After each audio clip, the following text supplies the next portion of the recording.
And I hope that 2024 will also continue to feel special and that we can continue to make lasting memories together because I love you guys. This became the iconic image of his presidential campaign. I am Steve. Oh, you gotta give him that hunk to spit on that thing.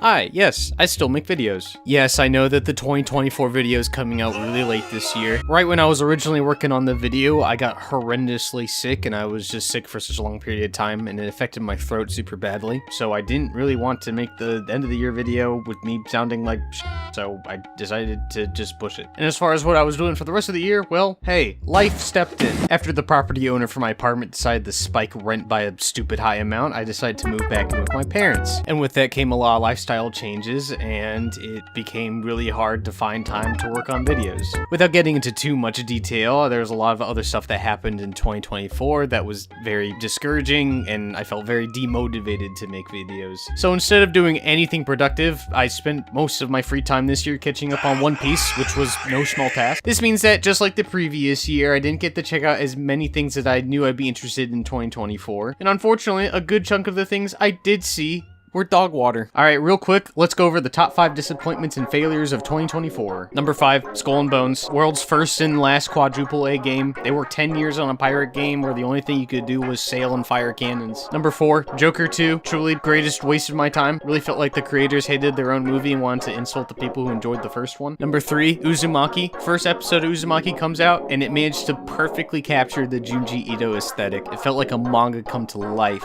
Then episode 2 comes out, bro, what the hell happened? Number 2, the Borderlands movie. Perfect example of how producers don't understand IP and just kind of want to slap whatever high profile actor they can find onto a character and expect money. Honorable mention, Jake Paul versus Mike Tyson, total waste of time. Number 1 gotta be Concord. I don't even need to talk about it. Echoes of Wisdom I played for a few hours, and I think I was having fun for a while. I was waiting for the game to get fun, and that didn't really happen. It just kind of stayed as it was. Zenless Zone Zero was the first time in a while I enjoyed playing a gacha game. I'm a roguelike fan, and this scratched that itch for me. The animation and presentation is so clean, and the animation and presentation is so clean and flashy, and combat feels very satisfying. The character designs are also very, some are great. It's very horny. It's so horny. It's so fucking horny. This is a child. Visually speaking, The Wild Robot was a beautiful movie. This is up there as one of DreamWorks' best looking movies. Unfortunately, of all things, Overwatch did it better. I'm actually glad that I got to redo my script so I can include Sonic 3 in it, just to say that the inner 10-year-old in me is finally happy to see Sonic in Shadow, although the adult part of me is very well aware that this movie is terribly written. Now, before I get into my favorite things from 2024, I'm not going to be including any games on early access as they still have time to grow. Also, I'm going to go ahead and get remakes out of the way here before the list too, since it kind of feels like cheating. Huge shout out to my boy Age of Mythology.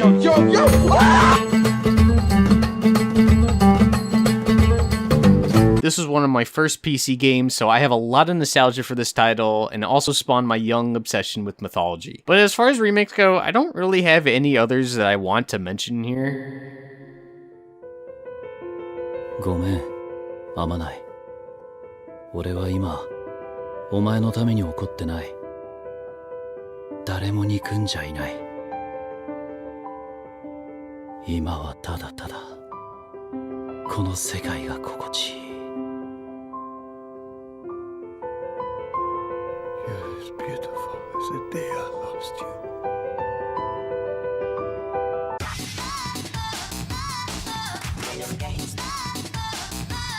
I left Overwatch 2 a while ago as they kept making stupid decisions, and I've had an Overwatch-sized hole in my heart for quite some time. Overwatch 3 has filled that hole in for me and feels like a return to the first Overwatch I played back in 2016. Or at least that's how I think I would feel about it. Unfortunately, this game is not well optimized for my computer, which renders it unplayable for me due to the lag I experience, so I'm just going off of vibes.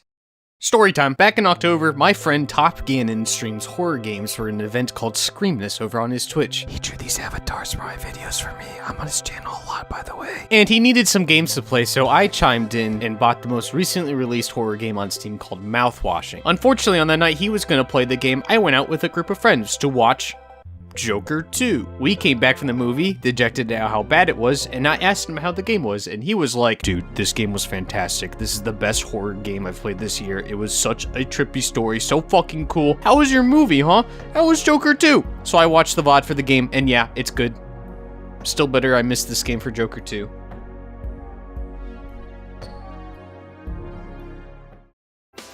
Deadpool and Wolverine was the only good superhero movie to come out in 2024. This is probably the smartest superhero movie to come out for a while because it knows exactly what Deadpool is supposed to be. It indulges in cringe 2010s humor and over-exaggerates kills and highly topical fourth wall breaks, and I don't care because it's done so well. It feels like a real proper end to the Fox X-Men movies I grew up watching, and it makes me so happy to see literally anything done with these characters.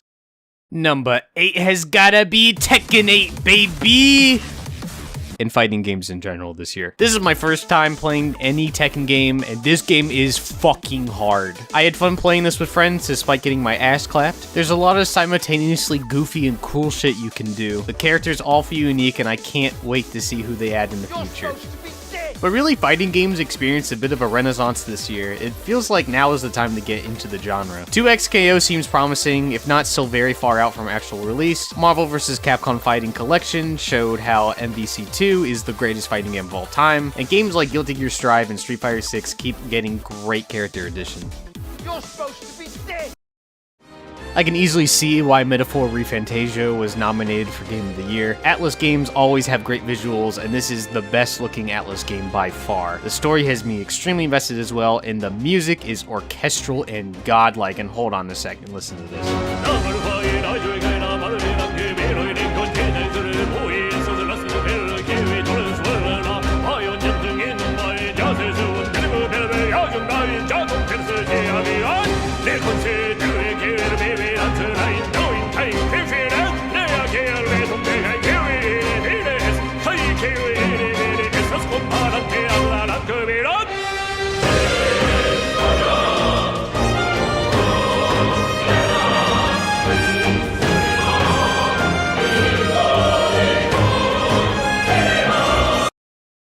I had a friend over at my place earlier in 2024. His name is TopGannon. He's the same guy from earlier. And we put Dune on late at night as something to play in the background as we started getting sleepy. I didn't have any interest in watching it at first, but as it was playing, it pulled me in with its story and world building. That wonderful, glorious world building.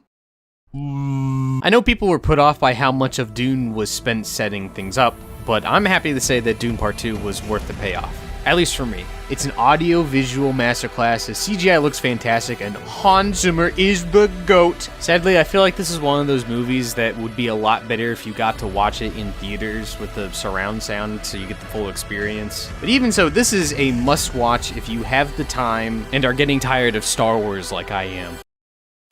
I didn't know anything about Dandadan before it came out other than it was peak manga with wacky yet hyper-detailed art. So I got excited when they announced an anime for Dandadan, especially when I found out Science Saru was animating it. What the fuck was that? What the fuck was that? And yeah, it came out as goated as people made it out to be. It's super fun, colorful, weird, and genuinely funny. The main duo have a romantic chemistry that is still kinda tropey, but really enjoyable, very fun to watch. And the opening is the best OP of the year. My gaming addiction in 2024 was Balatro. It combines my love for roguelites with my proportionally and relatively healthy relationship with gambling into bite-sized and quickly replayable games to kill some time. It's a good vibe, it's simultaneously relaxing and rewarding when you get your cards right. Balatro is easy to play on the side and easy to put down and resume playing later. It deserved all the praise it got at the Game Awards. As of January 2025, Frieren Beyond Journey's End is sitting at number 1 on my anime list for top-ranked animated series. And it well deserves it, which is crazy to say because I am so tired of high fantasy anime. What Frieren manages to do better than the rest of them is have a compelling, low-stakes narrative that focuses on appreciating the little moments of the day-to-day in a peaceful age without relying on overused tropes to do so. Also does world building so well.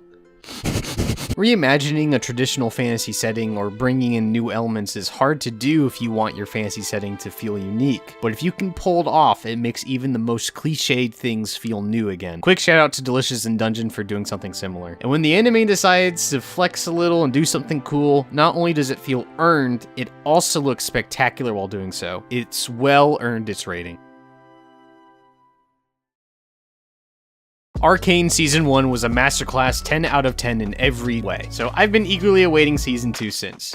And, you know, it's not perfect. Honestly, there's a lot of problems with it, mostly having to do with how rushed the story was, and a lot of discourse online with the problems the season had. And yet, everyone also agrees that the season is still phenomenal, because the show at its lowest is still better than the vast majority of shows at their best. It has raised the bar for animation to a staggeringly high level, and it still manages to tell an emotional story that brought me to tears at points. So how come this only ended up at number 2 on this list, huh? This marvel of animation and story is still usurped by something else in 2024? What the hell could it be? What the fuck could it possibly be?